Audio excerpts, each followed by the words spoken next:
పుత్ర పవిత్రాత్మ నామమున ప్రీస్తునాథుని యందు ప్రియ దేవుని బిడ్డలారా, మరి ఈరోజు తల్లి శ్రీ సభ పాస్కా పండగ 6వ ఆదివారంలోకి ప్రవేశిస్తూ ఉన్నాం.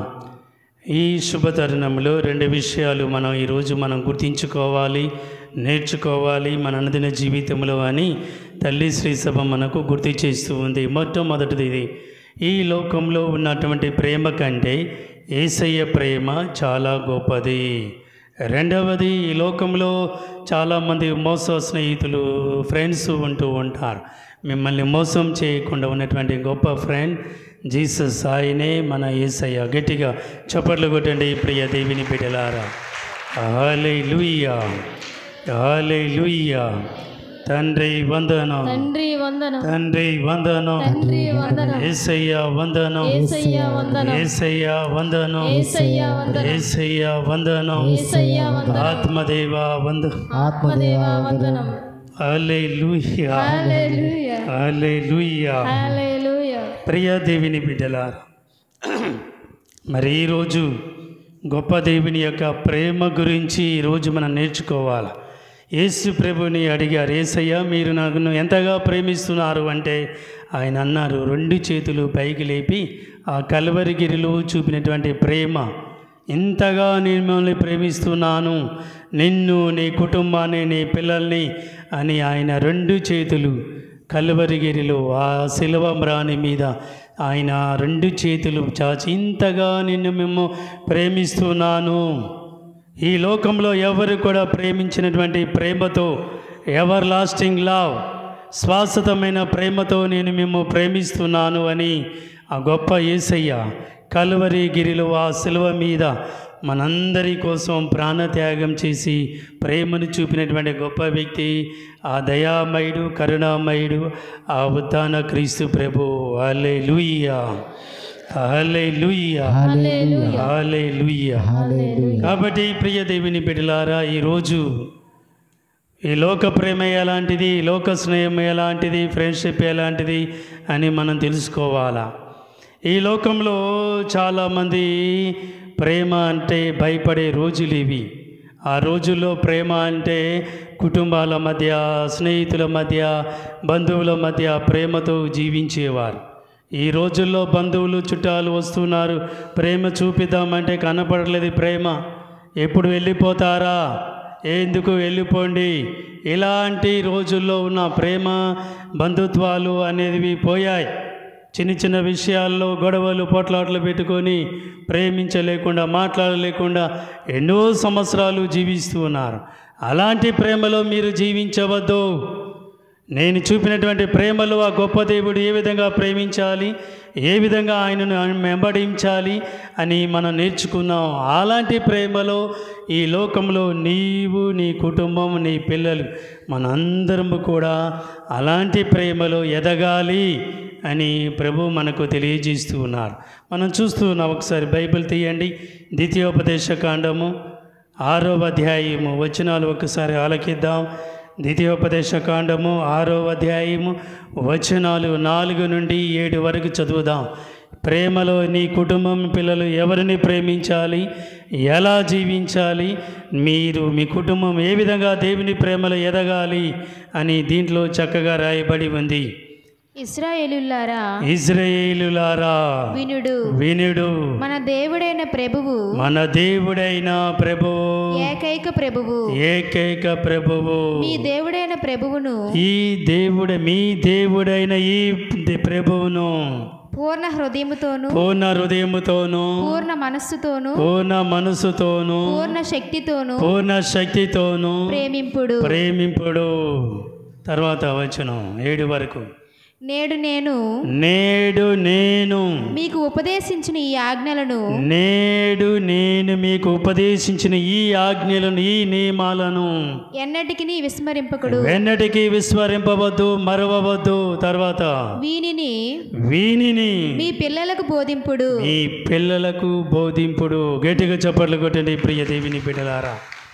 ఇదిగోరా బాబు, మన తాతలు, ముత్తాతలు, మేము మా గొప్ప దేవుని మేము పూజిస్తున్నాం పూర్ణ హృదయంతో, పూర్ణ ఆత్మతో, పూర్ణ శక్తితో. నువ్వు కూడా మేము పిల్లలకు నేర్పించాలా అది అదిగో బాబు, అదిగో అమ్మాయి మన పిల్లలకు నేర్పిస్తూ ఉండాలా. బైబిల్లో రాయబడింది చూడండి. మీరు నేర్చుకోవడం మాత్రమే కాదు, మీ పిల్లలకు నేర్పించాలా చిన్నతనం నుండి. ఇప్పుడు చిన్నతనం నుండి మీ పిల్లలకు నేర్పిస్తేనే పెద్ద అయిన తర్వాత మీ మాట వింటారు, లేకపోతే మీ మాట వినరు.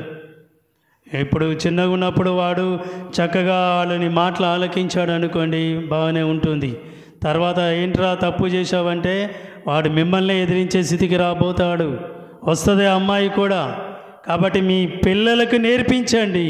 ఇదిగో ఆ గొప్ప దేవుని ప్రేమ దయ వల్ల మన కుటుంబాలు బాగుపడ్డాయి అమ్మాయి.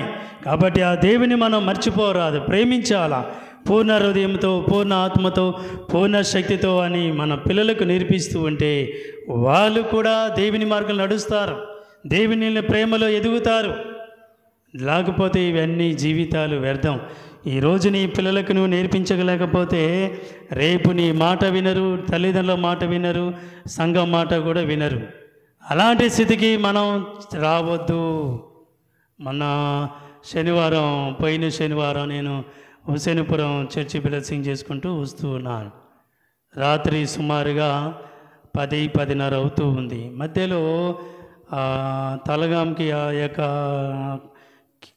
బ్రిడ్జి దాటి ముందుకు వస్తుంటే ఒక పాస్టర్ ఇద్దరు కూడా నడుచుకుంటూ వస్తూ ఉన్నాడు. నడుచుకుంటూ వస్తున్న ఎవరో ఇద్దరు ఉన్నారు కదా అని నిదానం చేశాను. అయ్యగారు మమ్మల్ని అక్కడ దించండి అన్నారు. ఏ ఊరు అన్నాను. పలానా దగ్గర అండి. ఎంతమంది పిల్లలు అన్నారు. ఏంటిది మీరంటే మేము పాస్టర్ అండి, పలానా దగ్గరికి ప్రార్థన చేసుకొని అక్కడ దిగి నడుచుకుంటూ వస్తూ ఉన్నాను. ఎంతమంది పిల్లలు అన్నాను. ఒక 2 పిల్లలు అన్న. ఎలా ఉన్నారు?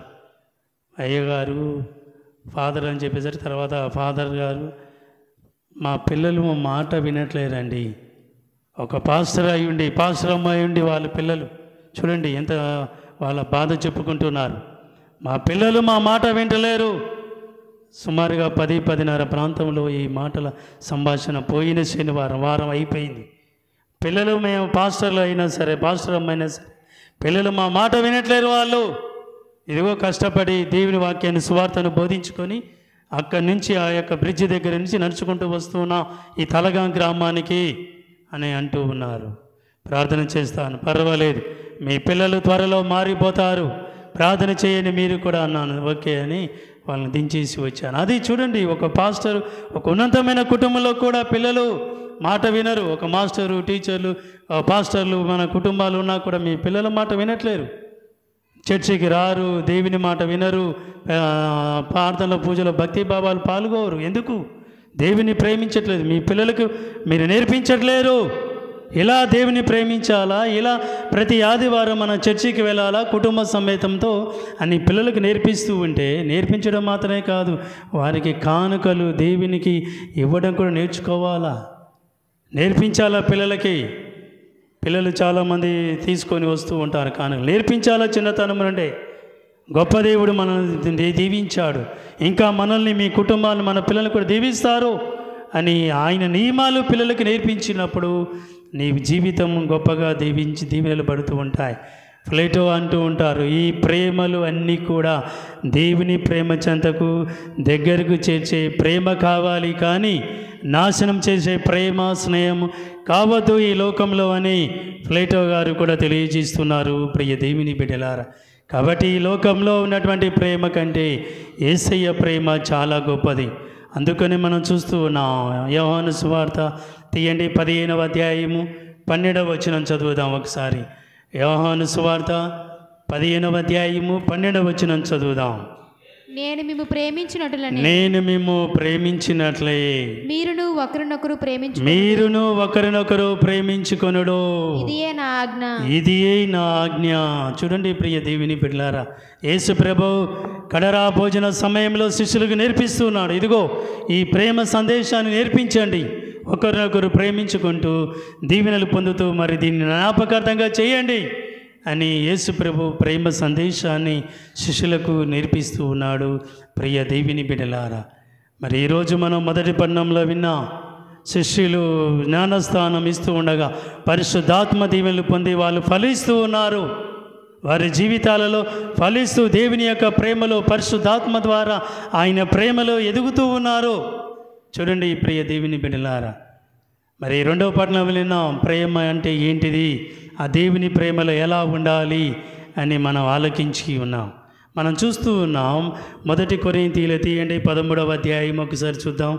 1 కొరింథీయులు 13వ అధ్యాయము 4-5 వచనాలు మనం చదువుదాం ఒకసారి. 1 కొరింథీయులు 13వ అధ్యాయము 4-5 వచనాలు ప్రేమ గురించి, దైవ ప్రేమలో ఎలా ఉంటుంది అనేది ఈ వాక్యంలో తెలియజేస్తూ ఉంది. ప్రేమ సహనము కలది, ప్రేమ సహనము కలది, దయ కలది, దయ కలది, అసూయ కాని, అసూయ గాని, డంబము కాని, డంబము కాని, గర్వము కాని, గర్వము కాని ప్రేమకు లేవు, ప్రేమకు లేవు. అమర్యాద కాని, అమర్యాద కాని, స్వార్థపరత్వము కాని, స్వార్థపరము గాని, కోప స్వభావము కాని, కోప స్వభావము కాని ప్రేమకు ఉండవు. ప్రేమకు ఉండవు. ప్రేమ ప్రేమ దోషములను లెక్కింపదు, ప్రేమ దోషములను లెక్కింపదు. హల్లెలూయా, హల్లెలూయా, హల్లెలూయా, హల్లెలూయా, హల్లెలూయా. హల్లెలూయా. చూడండి ప్రియ దేవుని బిడ్డలారా, ప్రేమ సహనము కలది, దోషాలు నేరాలు లెక్కించదు. మంచి ప్రేమ, అది యేసయ్య ప్రేమ. అందుకని ఆయన మనందరి కోసం తన ప్రేమను త్యాగం చేసి మంచి దీవెనలు మనకి ఇచ్చి ఉన్నారు. కాబట్టి ప్రియ దేవుని బిడ్డలారా, ఈ లోక ప్రేమ కంటే యేసయ్య ప్రేమ చాలా గొప్పదని మనం చెప్పవచ్చు. చాలామంది ప్రేమతో ప్రేమ ప్రేమ అని జీవితాలు నాశనం చేసుకున్న వాళ్ళు ఎంతోమంది ఉన్నారు ఈ లోకంలో. అలాంటి ప్రేమలో మనకు వద్దు. యేసయ్య చెప్పినటువంటి ప్రేమలో మనం ప్రయాణం చేయాలి, నడవాలి. అప్పుడే మనకు ఆయన దీవెనలు ఆశీర్వాదాలు ఇస్తూ ఉంటారు అని ఈరోజు మనం ధ్యానించుకుంటూ ఉన్నాం. రెండవది అయిపోయింది. రెండవది స్నేహం, ఫ్రెండ్షిప్. నువ్వు యేసయ్యతో నువ్వు ఫ్రెండ్షిప్ చేస్తే, యేసయ్యతో నువ్వు స్నేహం చేస్తే నీ కుటుంబం, నీ పిల్లలు ఎప్పుడు కూడా చక్కగా అభివృద్ధి పొందుతూ ఉంటారు. ఎప్పుడు కూడా ఆయన ప్రేమలో స్నేహంలో మోసం చేయడు. ప్రజలు ఈ లోకంలో చాలామంది మోసం చేస్తూ జీవిస్తూ ఉంటారు. నమ్మకంగా ఉండి మోసం చేస్తూ ఉంటారు. కానీ యేసయ్య మాత్రం ఎప్పుడు కూడా ఎవరిని కూడా మోసం చేయలేదు. ఆయనను ఆయన దైవ సేవకులను మోసం చేశారే కానీ యేసు ప్రభు ఎప్పుడు కూడా మోసం చేయలేదు. చివరికి ఆయననే మోసం చేశారు చాలామంది. ఆయన వారిని విడిచిపెట్టి వెళ్ళిపోండి, మీ జీవితాలు మీరు జీవించండి అని అంటూ ఉన్నారు ప్రియ దేవుని బిడ్డలారు. అందుకని బైబిల్లో ఒక వాక్యం రాయబడింది స్నేహం గురించి. మంచి స్నేహితుడు గురించి, చెడు స్నేహితుని గురించి ఒక వాక్యం రాయబడింది బైబిల్లో. ఇది మీరు విని ధ్యానించుకోండి. తీయండి సామెతలు 27వ అధ్యాయము బైబిల్లో మనం చూద్దాం. సామెతలు 27వ అధ్యాయము 6వ వచనం చదువుదాం. ఆ నిజమైన స్నేహం గురించి, చెడు శత్రువుల గురించి బైబిల్లో చక్కగా ఒక వాక్యం రాయబడి ఉంది. సామెతలు 27వ అధ్యాయము 6వ వచనం. మిత్రులు కొట్టి గాయపరిచినా పర్వాలేదు, మిత్రులు కొట్టి గాయపరిచినా పర్వాలేదు, కానీ శత్రువు ముద్దు పెట్టినా నమ్మకూడదు. నీ శత్రువులు ముద్దు పెట్టినా కూడా నమ్మవద్దు అంటున్నాడు. చూడండి బైబిల్లో రాసినవి అన్ని సత్యాలే, అబద్ధాలు కాదు. నీ మిత్రుడు మంచివాడు, నీ గురించి మంచిగా చెప్పి నిన్ను ఇది తప్పురా అని కొట్టినావు అన్ని నువ్వు నమ్ము ఆ స్నేహితుడు. కానీ నీ శత్రువుని మోసం చేసేవాడు నిన్ను ముద్దు పెట్టుకున్నా, ఏదో నీకు ఇచ్చినా నువ్వు నమ్మద్దు అతనిని అని ప్రభు వాక్యంలో తెలియజేసిన. ఈ లోకంలో నిజమైన స్నేహితుడు, గొప్ప స్నేహితుడు, ప్రాణమిచ్చే స్నేహితుడు మన యేసయ్య, నీ కోసం, నీ కుటుంబం కోసం. కాబట్టి ప్రియ దేవుని బిడ్డలారా, ఆ నిజమైన స్నేహం అనేది యేసయ్య స్నేహంతో నీవు జీవిస్తూ ఉంటే, స్నేహితులుగా ఏ విధంగా ప్రార్థన పూజలో పాల్గొని యేసయ్యా నిజమైన స్నేహితుడువా, ఇదిగో నా ప్రార్థన ఆలకించు అని నీవు ప్రార్థన చేసుకుంటూ ఉంటే తప్పకుండా నీ ప్రార్థన ఆలకిస్తూ ఉంటాడు ఆ గొప్ప దేవుడు, గొప్ప స్నేహితుడు అయినటువంటి యేసయ్య. నీ శత్రువులు నీకు వచ్చి ముద్దు పెట్టినా కూడా నువ్వు నమ్మొద్దు, అతడు మోసగాడు. నీ స్నేహితుడు నిన్ను చంప మీద కొట్టినా కూడా నువ్వేమనగాకు, మంచివాడు నీ స్నేహితుడు, నీ గురించి ఆలోచిస్తున్నాడు, నేను ఎప్పుడు కూడా మోసం చేయడు. అలాంటి స్నేహితుడిని నీవు మర్చిపోరాదు అని ప్రేమ స్నేహం గురించి ఈరోజు చక్కగా ఇమిడి ఉన్నాయి తెలియజేశారు నేటి పరిశుద్ధ గ్రంథ పఠనాల ద్వారా ప్రియ దేవుని బిడ్డలు. కాబట్టి 2 సత్యాలు ఈరోజు నేర్చుకున్నాం. ఈ లోక ప్రేమ కంటే యేసయ్య ప్రేమ చాలా గొప్పది. రెండవది, ఈ లోకంలో ఉన్నటువంటి స్నేహితులు మనల్ని మోసం చేస్తూ దగాదాలు చేస్తూ ఉంటారు. అలాంటి స్నేహం మనకు వద్దు. యేసయ్యతో నీ కుటుంబం, నీ పిల్లలు స్నేహం చేయి, నీ జీవితాన్ని మార్చుకో, ఆయన దీవెనలు ఆశీర్వాదాలు ఇస్తారు అని చెప్తూ ఉన్నాడు. ఈ నిజమైన స్నేహితుడు, ప్రాణాన్ని ఇచ్చినటువంటి స్నేహితుడు నమ్మాలి. అంతేకాని మోసం చేసినటువంటి ఈ లోకంలో ఉన్నటువంటి స్నేహితులు నమ్ముకొని జీవితాలు నాశనం చేసుకోవద్దు అని ప్రభువు తెలియజేస్తూ ఉన్నాడు. కాబట్టి ఈ పూజా బలిలో అందరం కూడా చక్కగా ప్రార్థన చేసుకుంటూ 2 చేతులు పైకి ప్రార్థన చేయండి. గొప్ప దేవుని ప్రేమను చాలామంది విడిచిపెట్టి పారిపోతూ ఉన్నారు. అలాంటి ప్రేమల నుండి మళ్ళీ తిరిగి రావాలి. యేసయ్యే నిజమైన ప్రేమను గుర్తించుకునేటట్లు ప్రార్థన చేయండి. చల్లని దీవెలతో వర్ష రూపంలో ఈ 2-3 రోజుల్లో దయచేయండి యేసయ్య అని ప్రార్థన చేయండి. నిజమైన స్నేహితులు ఎవరు అని తెలుసుకోకుండా లోక స్నేహితులను తెలుసుకొని మోసపోయిన వారు ఎంతోమంది ఉన్నారు. అలాంటి వారు ఇప్పుడైనా మారు మనసు పొంది నిజమైన స్నేహం యేసయ్యతో చేయి. నీ జీవితం మారిపోతుంది. అద్భుతాలు, శుభములు, దీవెనలు ఆ గొప్ప ప్రేమతో ఆయన దీవిస్తూ ఉంటాడు. ప్రార్థన చేసుకో.